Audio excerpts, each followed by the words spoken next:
జియోగర్ seeds regional manager అన్న. నా పేరు జాకిర్ బాషా. నేను ఇప్పుడు మీ పొలానికి వచ్చాను కదా, జియోగర్ సీడ్స్ కంపెనీ తరపున. మీరు ఇప్పుడు మా ఇది జియోగర్ సీడ్స్ కంపెనీ వాళ్ళది ఏ వెరైటీ వేశారు మీరు? ఇది CH11 లవ్లీ. ఓకే, వేశారు కదా. ఇది ఏ వెరైటీ? బ్యాడ్గా వెరైటీ? ఏ వెరైటీ ఇది? ఇది మామూలు సీడ్ బ్యాడ్కి కడ్డి వెరైటీ. కడ్డి బ్యాడ్గా వెరైటీ. ఓకే, ఇప్పుడు మీరు ఎన్ని రోజులైనా నాటిది? ఇది నాటిన 3 నెలల పైన 15 రోజులు ఏంటది. 105 రోజులైంది. 105 రోజులైంది. సరే, ఇప్పుడు మీరు ఇంతకుముందు కూడా వేశారు కదా వేరే వెరైటీలు.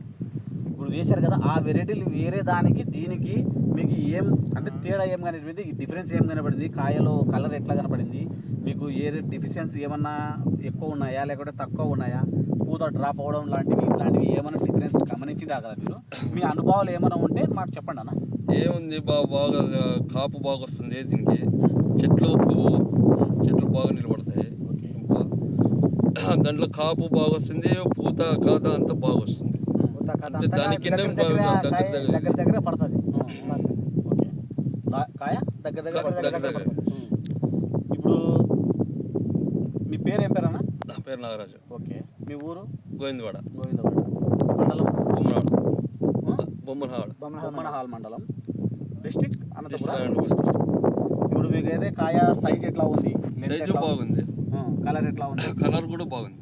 ఇప్పుడు మీరు ఇంతకు ముందు కూడా వేసినారు కదా, ఆ వెరైటీకి ఏమన్నా అంటే రకంలో ఏమైనా డిఫరెన్స్ ఇంకా ఏమైనా కనపడింది? ఇప్పుడు పూత సట్ట కాకుండా కొంచెం తెగులు కానీ ఏమైనా ముడతలు కానీ ఇట్లాంటి డిఫరెన్స్ ఏమైనా కనపడింది? తెగులుకి బాగా తట్టుకుంటుంది. తెగులుకి బాగా తట్టుకుంటుంది. దాంట్లో కాయ మచ్చ జల్దీ రాదు. మచ్చ రాదు. ఓకే, ఈసారి వర్షాలు కూడా ఎక్కువ పడినాయి కదా? ఎక్కువ పడినాయి కాబట్టి ఇంకా ఆయన కూడా మా బుడుమ కాయలో మచ్చ రాలేదా? మొదటి పడిన కాయలో మచ్చ రాలేదు, బాగుంది. తర్వాత రెండో కాపు కూడా వచ్చింది కదా, దానికి ఏమైనా మచ్చ వచ్చిందా? దానికి కూడా మచ్చ లేదు కదా దీనికి అసలు. ఇప్పుడు మీరు వేరే వెరైటీలు కూడా చూసింటారు కదా, దాంట్లోకి వచ్చిందా? వేరే వెరైటీలు వచ్చినాయి. జియోగర్ సీడ్స్ కాకుండా వేరే వేసింటారు కదా, వాళ్ళకి ఏమైనా వచ్చిందా? బుడుమల కాయలే వాళ్ళకి మచ్చ వచ్చింది. మచ్చ వచ్చింది వాళ్ళకి, దీనికైతే మచ్చ లేదు. ఇప్పుడు మీరు ఏమంటున్నానంటే, నేను ఇప్పుడు ఈ ఇతరము వేరే రైతులు ఎవరైనా వేసుకోవచ్చా? ఇది వేసుకోవచ్చు. ఎవరైనా రైతులు వేసుకోమంటే మీరు చెప్తారా వాళ్ళకి? కంపల్సరీ చెప్తారు కదా. ఓకేనా, ధన్యవాదాలు.